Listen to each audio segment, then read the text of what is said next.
বাংলাদেশ জাতীয় ক্রিকেট দলের pace bowling বিভাগে নতুন মুখ হিসেবে যোগ দিয়েছেন অস্ট্রেলিয়ার সাবেক ফাস্ট বোলার শন টেইট।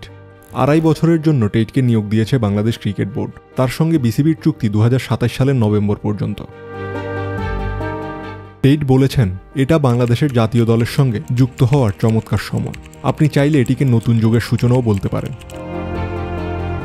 42 বছর বয়সী এই অস্ট্রেলিয়ান পেসার আন্তর্জাতিক ক্রিকেট থেকে অবসর নিয়েছেন 2017 সালে।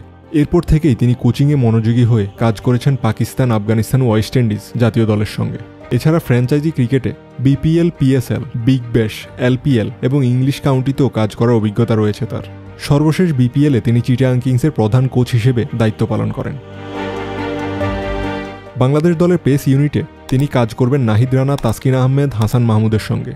টেইট বলেন, আন্তর্জাতিক ক্রিকেটে প্রত্যাশা অনেক বেশি। এই প্রতিভাবান পেসারদের সঠিকভাবে গড়ে তোলাই আমার লক্ষ্য। শেষ পর্যন্ত আমরা যেন দলের জয়ে বড় ভূমিকা রাখতে পারি। প্রধান কোচ ফিল সিমন্সের সঙ্গে শন টেইটও একই সময় পর্যন্ত চুক্তিবদ্ধ থাকছে বিসিবির সঙ্গে।